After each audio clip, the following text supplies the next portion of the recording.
Дипломатические отношения между Республикой Беларусь и Кыргызстаном были установлены в 1993 году. В январе этого года страны отмечали юбилей. Здравствуйте, дорогие телезрители! В эфире программа «Дипломат». И сегодня мы беседуем с чрезвычайным и полномочным послом Республики Беларусь в Кыргызстане Страчко Андреем Сергеевичем.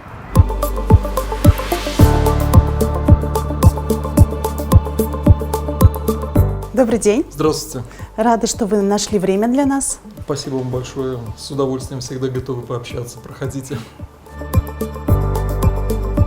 Андрей Сергеевич, в этом году 30 лет отмечают Кыргызстан и Беларусь с момента установления дипломатических отношений. Если, оглядываясь назад, эти отношения, на ваш взгляд, они стали лучше, крепче? Может быть, изменился их характер?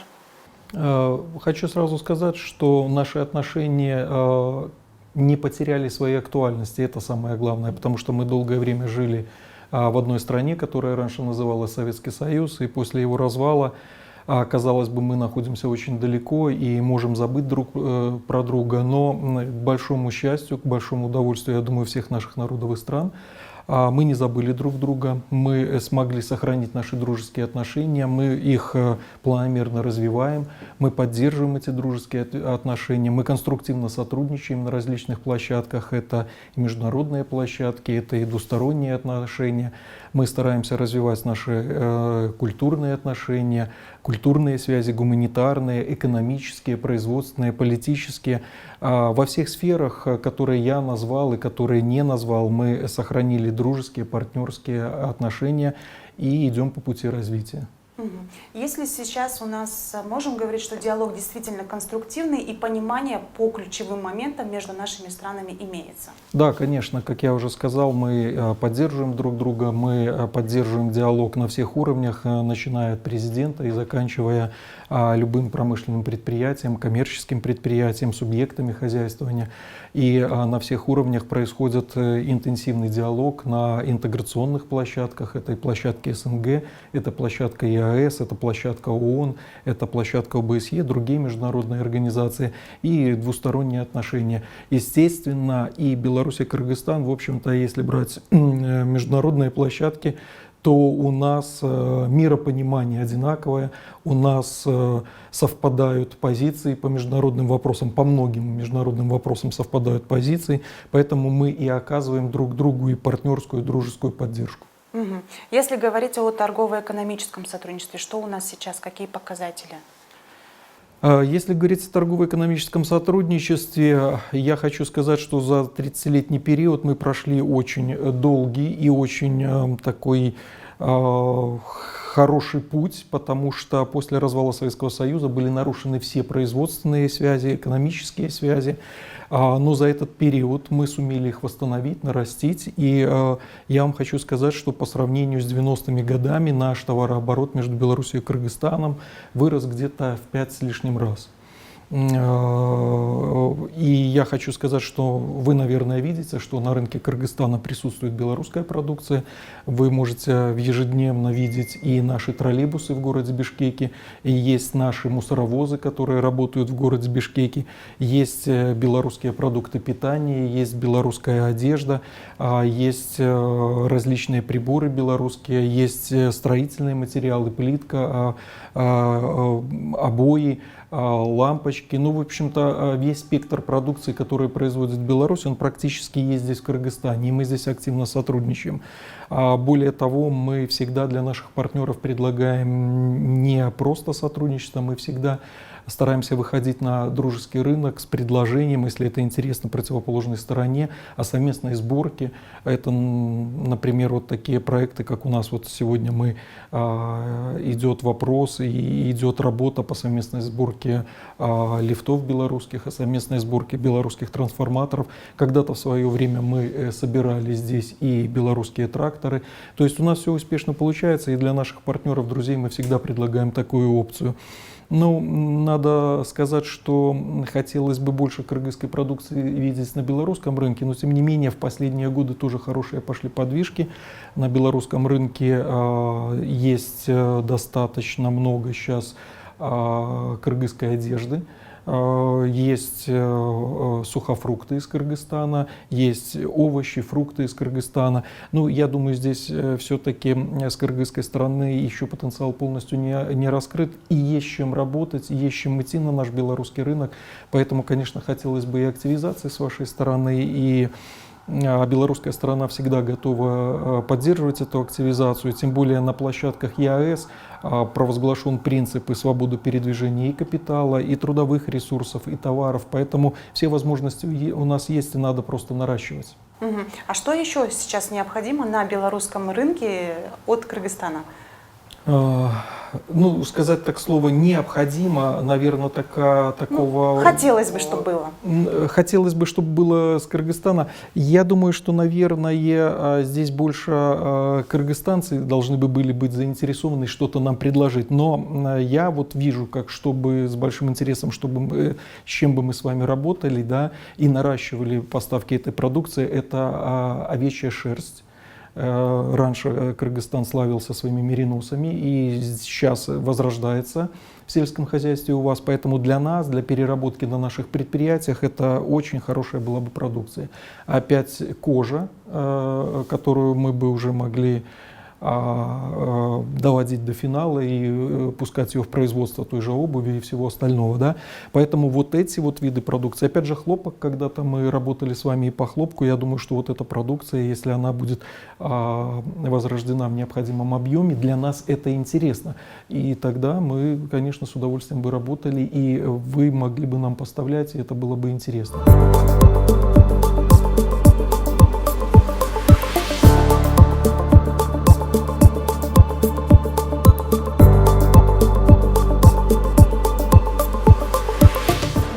Расскажите, пожалуйста, где мы сейчас находимся, что это за предприятие?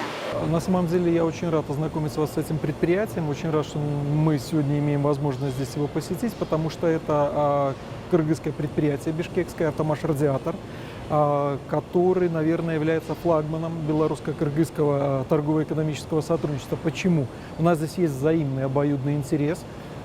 Предприятие производит современные радиаторы, которые используются нашей промышленностью. Это вот как раз истинное выражение целей, наверное, евразийского таможенного пространства, где инвестиции российские, рынок белорусский, который покупает радиаторы, производят кыргызы. То есть вот это вот все завязано у нас вместе. Все эти радиаторы, которые производятся «Автомаш Радиатором», мы используем на наших тракторах, на наших комбайнах, автомобилях МАЗ. И что мне очень приятно, Юрий Николаевич, наверное, может даже более подробно сказать, они смогли создать радиатор для нашего БелАЗа. На сегодняшний день предприятие специализируется на производстве радиаторов различного назначения для белорусской техники, производимой на территории и предприятиям Республики Беларусь. Поставляется в тех или иных объемах практически на все предприятия республики, обеспечивает тот необходимый технический уровень и те необходимые требования, которые выдвигает перед нами заказчик. На сегодняшний день мы имеем в своей линейке потребителей различного уровня. Минский тракторный завод, Минский автомобильный завод, БелАЗ. Это вот самая большая для меня гордость, что «Автомаш Радиатор» смог для нашего гиганта БелАЗа сделать радиатор. То есть Гомсельмаш в линейке наших производителей, то есть еще ряд, многие, практически все предприятия Республики Беларусь. Вот о интересе белорусской техники, о каких объемах поставки идет речь? Вы знаете, в разные годы по-разному поставляем. Я думаю, что, например, для кыргызского рынка он способен где-то до 1000 белорусских тракторов в год переварить. Но у нас где-то поставки техники идут от 200 до 300 тракторов в год. Были годы успешные достаточно, когда мы поставляли даже 600 тракторов. Но это такой, скажем так, максимальный пик, который мы достигали. Ну а так традиционно 200-300 тракторов в год мы поставляем. В 2017-2018 году здесь собирали трактора. Собирали трактора. Что сейчас? Была сборка, цех до сих пор на площадке «Автомаш Радиатора» есть, он сертифицирован нашим Минским тракторным заводом. И, в принципе, качество, которое создавалось, собиралось здесь техники, оно было не хуже, чем предоставлял Минский завод. сейчас застопорилось. Было собрано где-то у нас вот совместной сборки тракторов, было собрано где-то около 40 штук их. Но почему сейчас не производим? Потому что надо понимать, что в любой момент этот цех может заработать. Главное, чтобы была возможность в этом тракторе, который мы совместно производим, чтобы в нем как можно было труда, продукции, каких-то запасных частей, которые производятся на территории Кыргызстана. Тогда мы сможем реально этот трактор сделать дешевле по сравнению с минским. На сегодняшний день сборка производилась в основном из запчастей и деталей, которые привозились из Беларуси, и это ее несколько удорожало, ему было сложно конкурировать.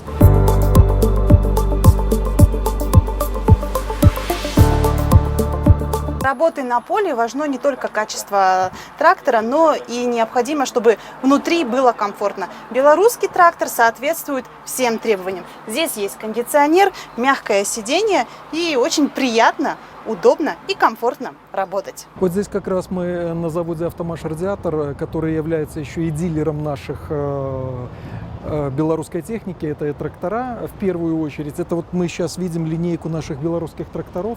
Самый знаменитый, наверное, наш продукт, который используется и очень любим кыргызстанцами. Это вот, например, вот трактора, это самая такая, вот эта модель трактора самая используемая в мире. И, наверное, выпущено их больше всего со дня производства, когда начинались у нас. Это самые известные трактора, самая используемая модель. Она используется и в сельском хозяйстве, она используется и где-то городскими службами для уборки, для очистки и так далее. Это достаточно универсальный трактор. Но здесь, что самое приятное, есть вот и новые трактора стоят, если мы дальше чуть пройдем. Это уже многосильные трактора, которые могут вспахать гораздо больше, гораздо производительность выше и так далее. Конечно, не вся линейка тракторов, но очень много тракторов присутствует. Вот. И вот самое приятное, что вот трактор 2022, 1221, которые, я говорю, это уже многосильные, они предназначены для серьезных крупных фермерских хозяйств, которым надо большая производительность. И очень приятно, что сегодня в Кыргызстан это тоже поставляется, значит, покупают, значит, пользуются спросом. Это вот как бы одни из новых моделей. Белорусская техника, особенно сельскохозяйственная, в Кыргызстане пользуется большим спросом, ее любят и уважают. В чем секрет? Я думаю, самый главный секрет белорусской техники – это, в общем-то, в ее надежности и простоте управления и эксплуатации ей. При этом кыргызские фермеры очень хорошо помнят старую советскую технику, старый советский белорусский трактор, и они знают, как его восстановить, как его починить, как его отремонтировать. Самое главное, что он настолько прост в эксплуатации и в ремонте, что даже если в поле трактор откажет или будет некая поломка, его прямо в поле можно восстановить, и он продолжит свою работу. А в период, когда идет землепашные работы, когда идет сев, когда идет уборка, очень важно, чтобы техника не выходила надолго из строя. Если она выходит из строя, ее надо моментально восстановить, чтобы процесс не останавливался уборки и посева.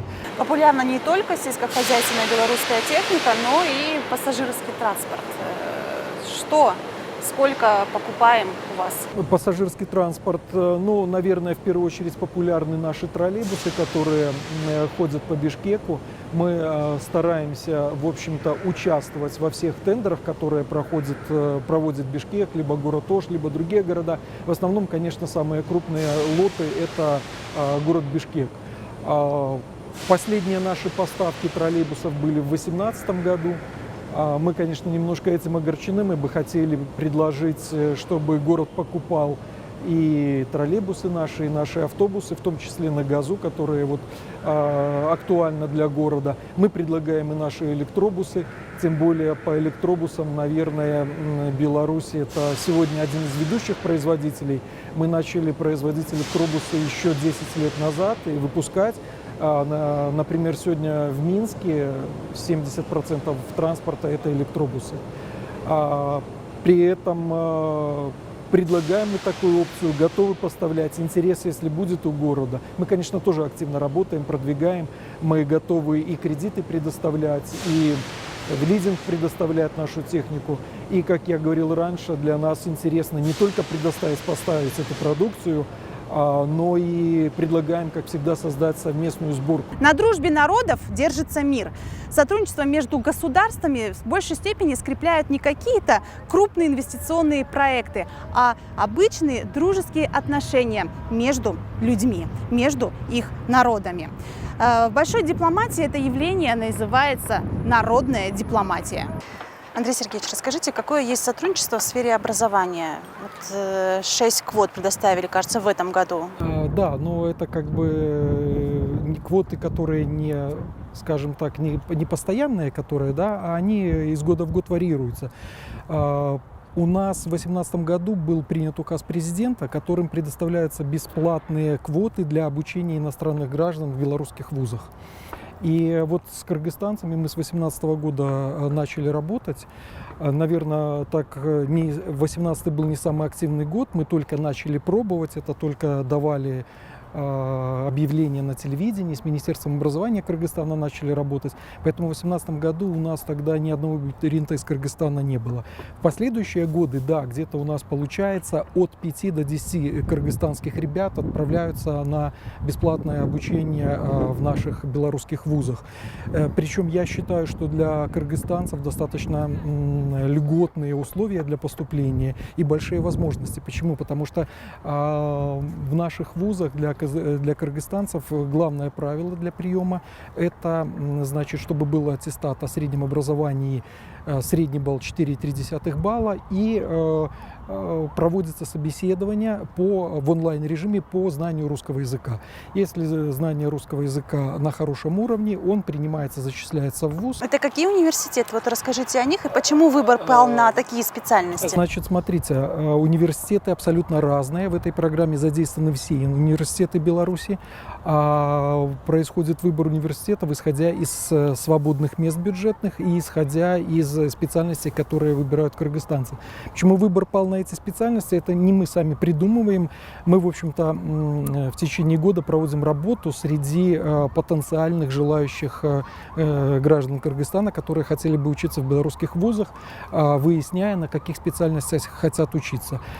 После того, когда мы как бы понимаем, какие специальности у нас просят, мы пишем письмо в Министерство образования Беларуси и говорим, что для выделения, для обучения в Кыргызстане нужны такие специальности. Нам подтверждают, что вот в таком-то вузе это может быть вуз в Минске, может быть в Гомеле, может быть в Бресте, в Гродно, в Барановичах, где угодно, да, и они подтверждают, что вот в этих вузах готовы принять ребят.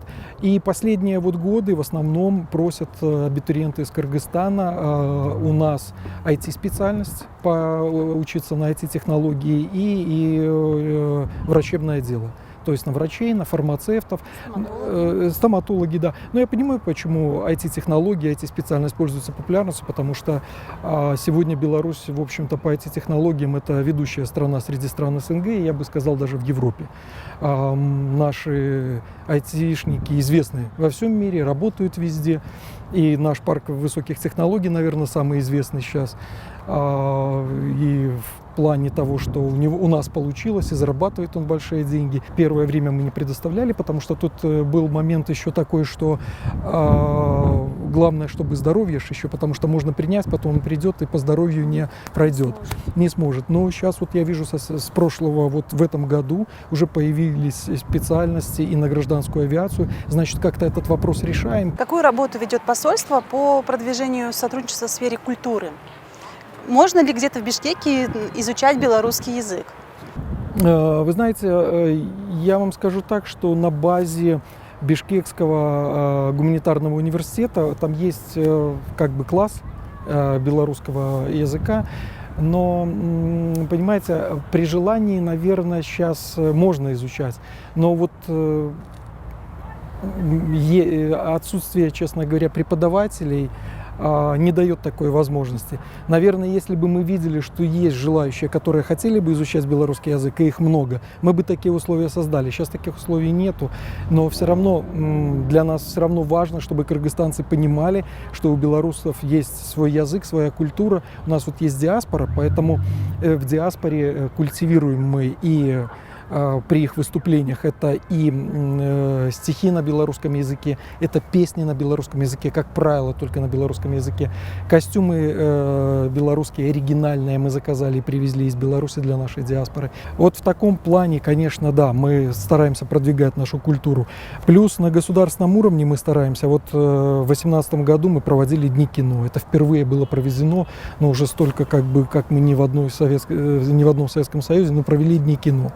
Показали наши современные белорусские фильмы, рассказали о нашем кинематографе. В этот же год мы, кстати, показали на белорусском телевидении фильмы Чингиза Айтматова. Это как раз было 25-летие, сейчас 30 лет, тогда было 25-летие. И в этом году мы прорабатываем, я считаю, что это будет очень красиво и интересно. Я про это говорю уже давно, говорю на всех уровнях. И наконец-то, я думаю, в этом году у нас получится. Мы хотим провести Дни культуры Беларуси в Кыргызстане, в Бишкеке. Я надеюсь, что в июне месяце мы это проведем.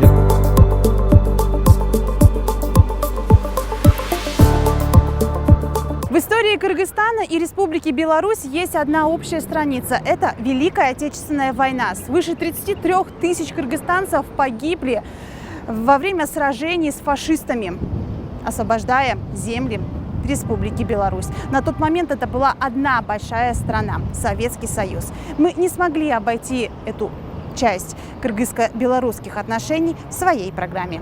Скажите, пожалуйста, что делается двумя странами, Республикой Беларусь и Кыргызстаном, для сохранения подлинной истории Великой Отечественной войны? Потому что мы знаем, что сейчас много есть попыток извратить эту историю. Вы знаете, действительно, попыток есть много, и уже это даже не попытки. Историю извращают, переписывают, хотят принизить подвиг наших народов, бывшего Советского Союза. А это подвиг и кыргызов, и белорусов, и русских, и узбеков, и туркмен. Все, кто входили наши национальности в Советский Союз, они все воевали, все защищали нашу тогда большую родину. И для них, наверное, важно там на Западе переписать эту историю. Для нас ее еще больше важнее сохранить. И у нас, к счастью, между кыргызами и белорусами есть полное взаимопонимание в этом вопросе. Потому что у нас есть некие связующие звенья, которые, мне кажется, не пропадут никогда. Я всегда привожу в пример, например, героя Советского Союза Жумаша Асаналиева, выходца из Сыкульской области, который погиб в Беларуси, погиб во время операции «Багратион». Это как раз была операция по освобождению Беларуси, одна из самых масштабных операций Второй мировой войны, Великой Отечественной войны. Операция была очень кровавая, очень было много погибших. И вот он погиб при освобождении Беларуси. А он стал героем Советского Союза, и в том числе и эта политая кровь героя кыргызстанца соединяет наши страны.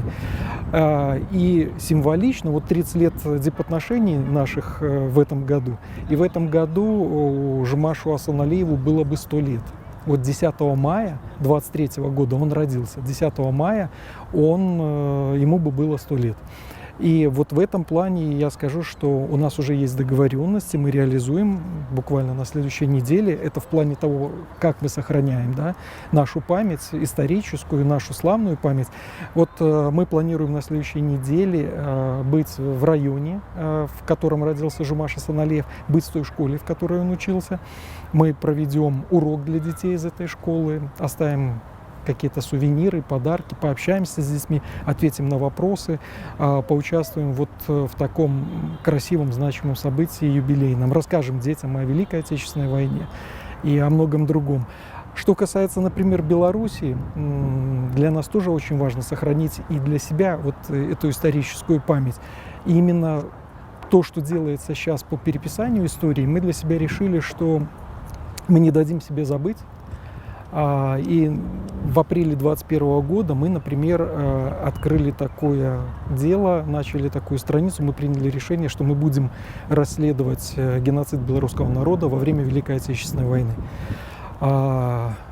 Наверное, после войны мы такие отходчивые, добрые, забыли про все это, а надо не забывать, и надо это помнить.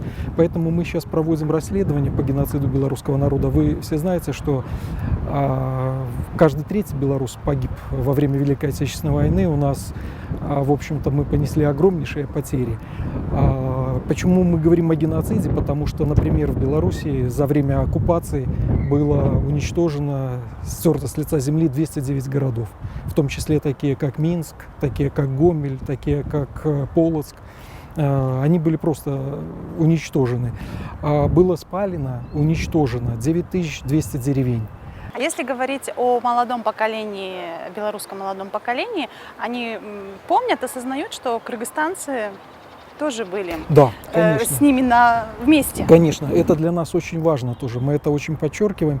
Опять же, вернусь к Жумашу Асаналиеву, да, обязательно они про это помнят, потому что, например, Жумаш Асаналиев в том районе, где в городе Минске, во-первых, есть улица Асаналиева, во-вторых, там ему стоит памятник. И ежегодно 9 мая, в преддверии 9 мая, школы, которые там рядом, значит, обязательно приходят с цветами, им обязательно рассказывают историю подвига этого человека, героя кыргызстанца. Обязательно участвует, кстати, посольство Кыргызстана в Минске. Возлагают цветы, читают стихотворения, рассказывают истории. И плюс в Витебской области, деревня Лобейки, где он погиб, там тоже всегда память, митинг-реквием проходит, всегда цветы, всегда вспоминаются этой историей, всегда рассказываются, всегда говорят о том, что кыргызстанцы были с нами, другие народы Советского Союза были с нами.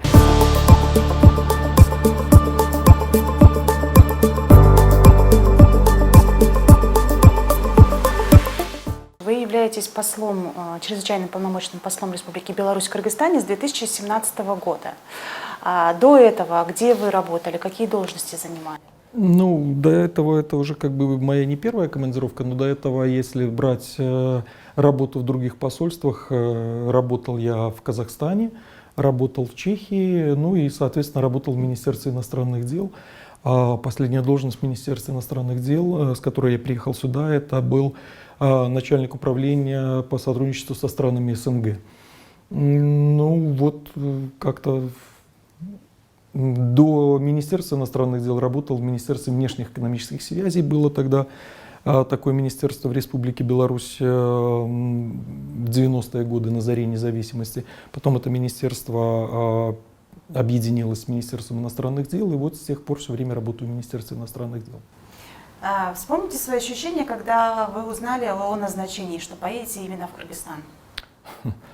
Ну, вы знаете, ощущения достаточно приятные, не потому, что это Кыргызстан, да, наверное, они были бы приятные при назначении в любую страну, потому что это в Министерстве иностранных дел, ну, к такой должности ты не можешь прийти сразу, ты идешь долго.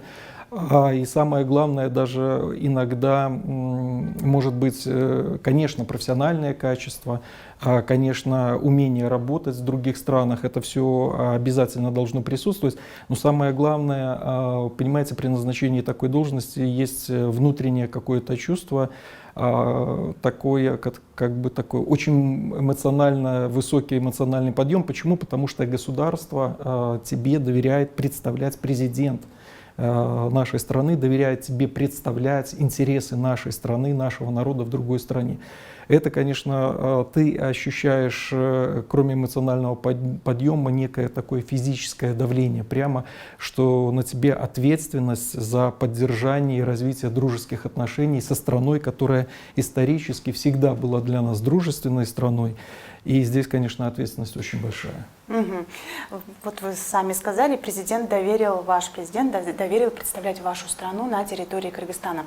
Перед отъездом сюда наверняка были какие-то напутственные слова от господина президента Республики Беларусь. Можете немножко раскрыть секрет? Да, при назначении, да, были. Александр Григорьевич сказал, что Кыргызстан для нас дружественная страна, дружественная во всех отношениях.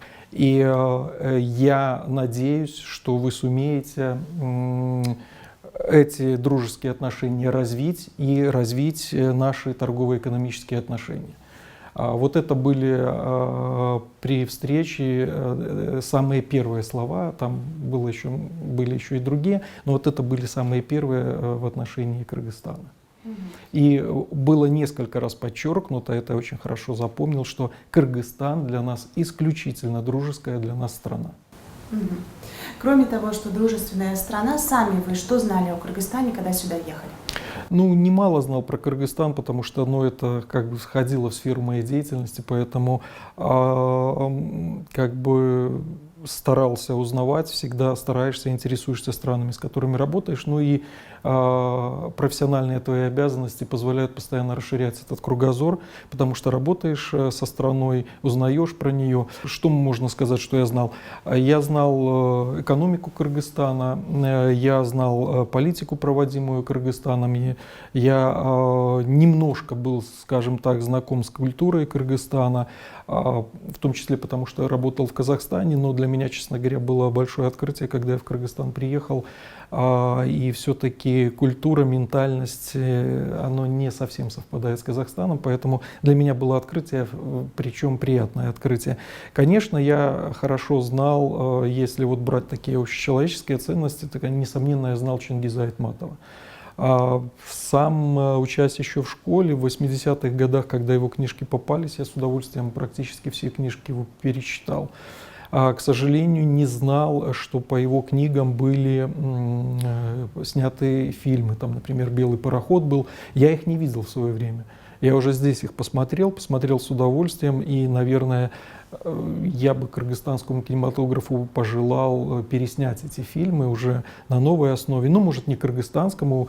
Я считаю, что Чингиз Айтматов, он в принципе наше наследие для всего постсоветского пространства. Возможно, это будет не Кыргызстан, возможно, Россия какие-то фильмы переснимет, Беларусь. Может, это будет некий совместный проект, что это тоже было бы очень интересно, потому что, например, с удовольствием посмотрел здесь «Белый пароход». Ну, очень интересно был поставлен.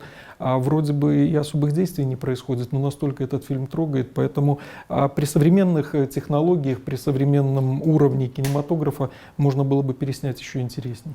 Да, это интересное пожелание, действительно, и правильное. А что относительно традиций Кыргызстана? Что-то вам, может быть, сейчас уже очень больше всего нравится?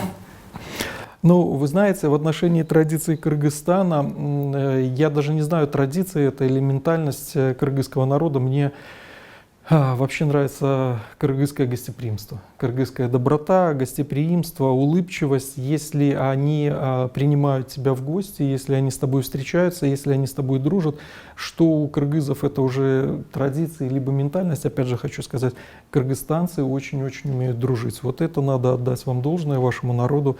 Вы очень умеете дружить. Человек, который вам понравился, человек, с которым вы ведете какие-то общие дела, проблемы, это для вас друг, и вы об этом всегда помните, помогаете, всегда подставите плечо, поинтересуетесь делами. Вот я, честно скажу, я даже с удовольствием это воспринимал, и я здесь даже учился, как дружить. У нас немножко, может быть, к дружбе понятия немножко другие, мы более такие все-таки отдаленные, холодные, хотя, конечно, тоже другу всегда помогаем, но у вас это очень близко по-семейному. Про гостеприимство вы сейчас говорили. Гостеприимство у нас связано не только с дружбой, но и с угощениями. Да, это что правда. понравилось, вошло что-то в список любимых блюд из кыргызской кухни? Да, это вот, в общем-то, манты. Это мне очень нравится. Больше всего нравится это манты с тыквой. Ну, как бы так. Ну, мне очень нравятся вкусовые сочетания качеств, это очень классно. Ну и плюс барсоки, это, как я всегда говорил, что тоже мне нравится. Нравится за что? Потому что у нас, в принципе, у белорусов есть такие пончики, они очень похожи на ваши барсоки. Вполне возможно, что они выпекаются также, небольшой кулинар, да? Но у нас еще они большие и обсыпаются сахаром. А ваши чем хороши, что они маленькие, их удобно кушать. Вообще, насколько комфортно быть послом в Кыргызстане? Я вам скажу откровенно, в Кыргызстане послом быть комфортно, да. В Кыргызстане быть послом комфортно, потому что, опять же, вернемся к тому, что это дружеская для нас страна. И министерства, ведомства, с которыми мы работаем, кыргызскими здесь, субъекты хозяйствования, они уважительно относятся к нам, они относятся к нам по-дружески, они относятся как к своей семье, как к своим братьям, как к партнерам самым близким. Поэтому, откровенно, очень комфортно, это правда. Мгм. Цель пребывания, функционирования посольства Республики Беларусь на территории Кыргызстана. Можем сказать, что конечный результат — это, опять же, укрепление дружеских отношений? Ну, это как бы такая, да, глобальная цель, чтобы укрепить дружеские отношения, но эти дружеские отношения должны быть на чем-то основаны, поэтому конечная цель — это дружеские отношения, их укрепление и развитие. Ну и вместе с этой задачей мы решаем с кыргызскими друзьями и коллегами это развитие наших экономик, развитие торгово-экономических отношений, увеличение товарооборота, как с одной стороны, так и со второй. Это развитие, улучшение гуманитарных связей, это культурные связи, это общеобразовательные связи, это научные связи, то есть в различных сферах. И вот все вот эти вещи, конечно, в конце концов, они все равно приводят к тому, что мы укрепляем дружеские отношения. Поэтому только такая цель и никакой другой. Кыргызстан и Беларусь, несмотря на расстояние в несколько тысяч километров, имеют много общего и поддерживают дружеские отношения. Хочется, чтобы с годами эта дружба становилась все крепче. Это была программа «Дипломат». До новых встреч в эфире!